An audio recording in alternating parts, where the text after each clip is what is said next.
Hi students, now we are going to discuss about the theory and working of a moving coil galvanometer. We have already seen about the construction of a moving coil galvanometer. And students, please do watch the torque experienced by a rectangular loop, a current carrying rectangular loop in a magnetic field first. So it will be easier for you to understand this topic better. So please do watch that first. Then we know a moving coil galvanometer. Its main part is a current carrying rectangular loop placed in a magnetic field.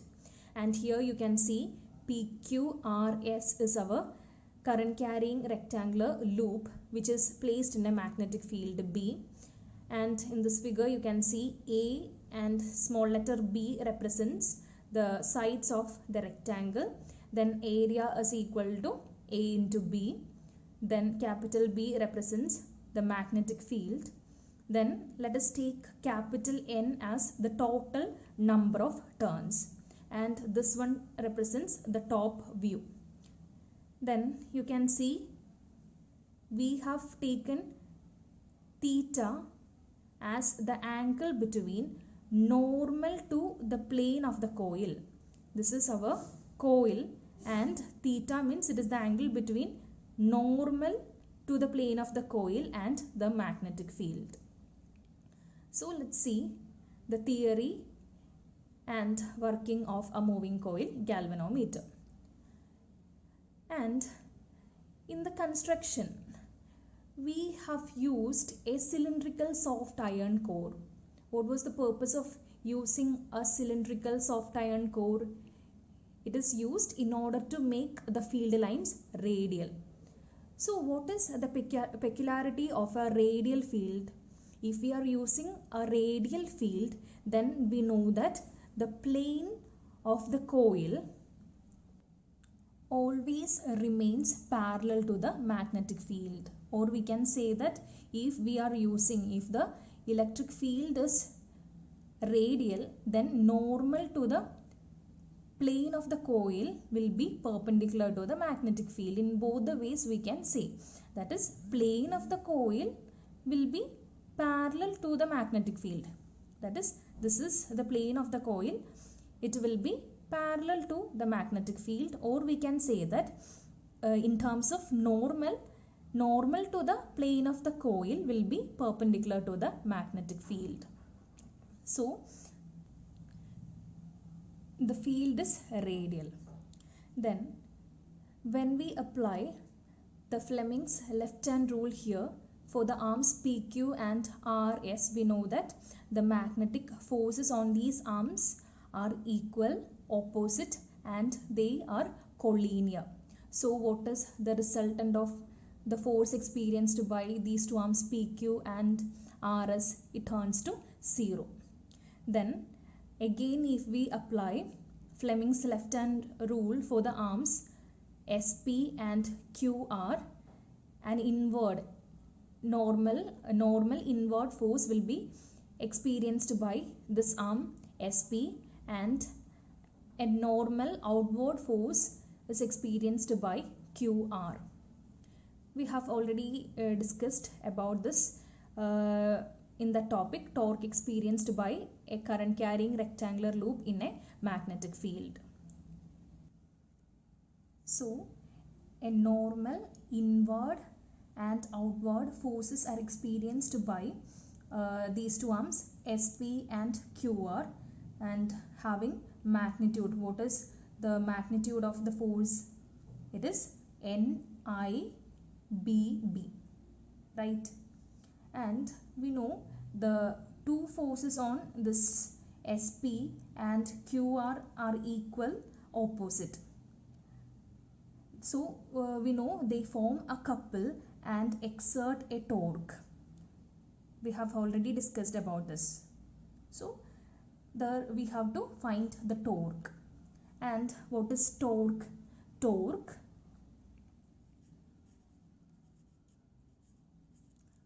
is equal to force into perpendicular distance. Force into perpendicular distance.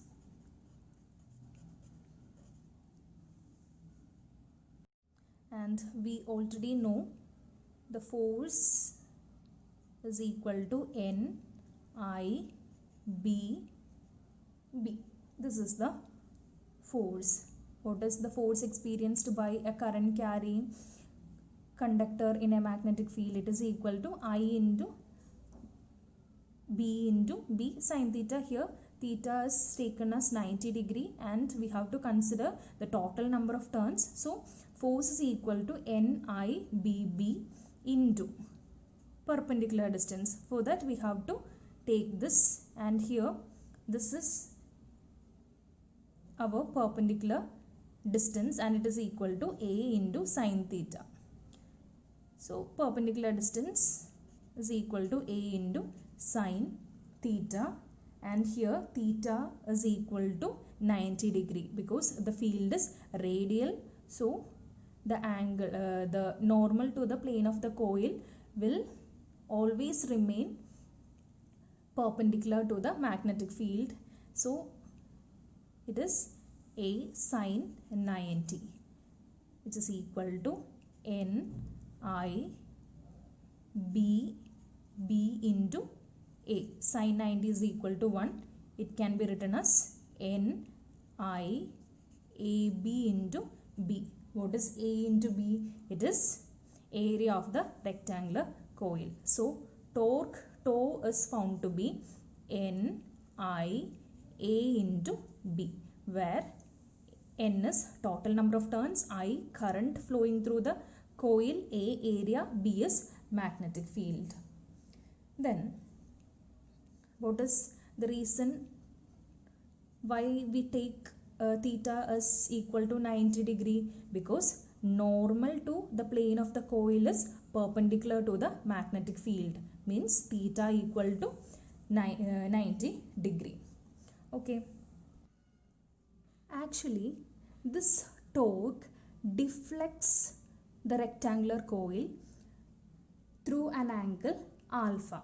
That is, a torque tau is experienced by the rectangular coil. So what will happen to this rectangular coil?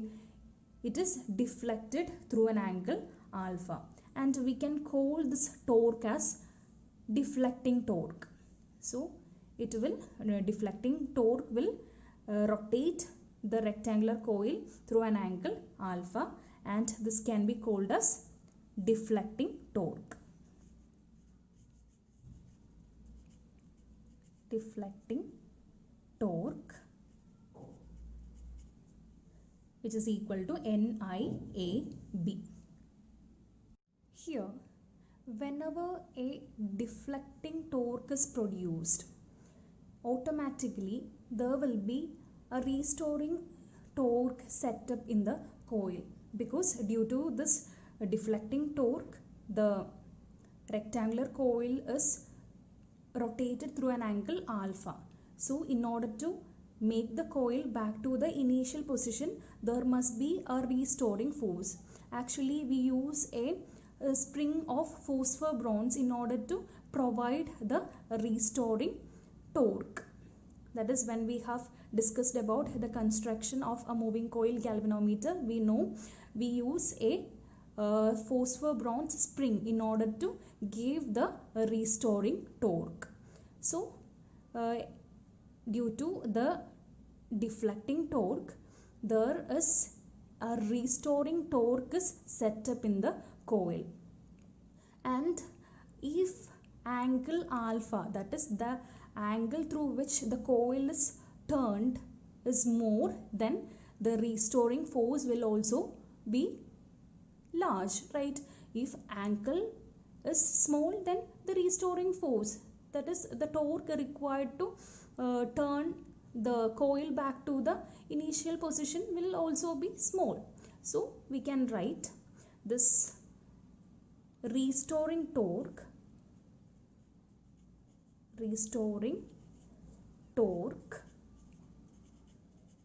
is directly proportional to angle alpha. This is actually the proportionality sign. Okay, this is alpha. So as alpha is small, as alpha is large, then a restoring torque will be large. Now let's remove this proportionality sign and to restoring is equal to K into alpha, where K is known as torsion constant. Torsion constant. So restoring torque is calculated as K into alpha. What is K? Torsion constant.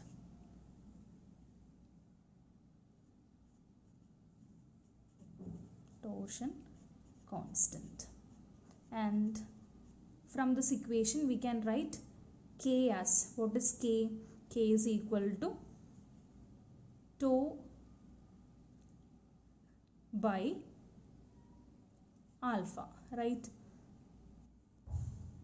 And we can define torsion constant as torque required to produce unit angular twist. This is alpha as the angular twist, the angle through which the rectangular coil turns.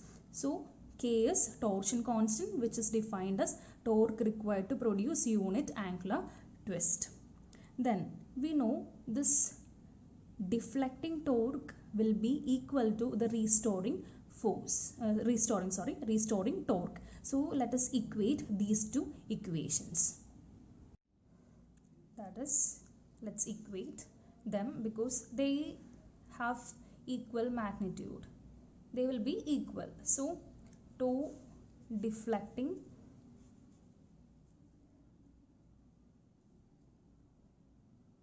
is equal to tau restoring. Let's put the values. NIAB is equal to tau restoring as K into alpha. K into alpha. From this, what is the angular twist? Angular twist, alpha is equal to, what is alpha? N B, let's write this way, N B A divided by K into I. Here angular twist is alpha. Here N is total number of turns, B is magnetic field, A area, K is torsion constant, and I is current. And we know N, B, A by K, all these terms are constant. So here we know alpha varies only with current flowing through the rectangular coil. So we can write alpha is proportional to I. That is angular twist. That is the deflection produced in the galvanometer coil is proportional to the current flowing through it. That is the idea we get from this relation. Alpha is proportional to I. That is, deflection produced in the galvanometer coil is proportional to the current flowing through it. From this equation we can write an equation for I. What is I? I is equal to, what is I? I is equal to K divided by NBA into alpha. And here let us take K divided by NBA as G into alpha. So this equation will become I is equal to G into alpha, where G is known as galvanometer constant or current reduction factor of the galvanometer. G is called galvanometer constant. G, galvanometer constant. Galvanometer constant, G is equal to K divided by NBA. This is the equation for I, and we have also equation for angular twist alpha. Then here I will define a term known as figure of merit of the galvanometer. Figure of merit of a galvanometer is defined as the current which produces a deflection of one scale deflection in the galvanometer. That is figure of merit. And what is figure of merit? Figure of merit is defined as the current which produces a deflection of one scale division in the galvanometer, and it is given by, that is figure of merit, G is equal to current required to produce one scale division in the galvanometer. So G is equal to I divided by alpha, which is equal to, what is I? I is equal to K divided by NBA into alpha, right? K divided by NBA into alpha. This is I. To get figure of merit, we have to divide by alpha. So alpha will go.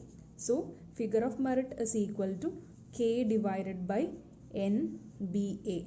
What is figure of merit? It is the current required to, current which produces a deflection of one scale division in the galvanometer. And this is the equation for what? Figure of merit of the galvanometer. So this is about the theory and working of a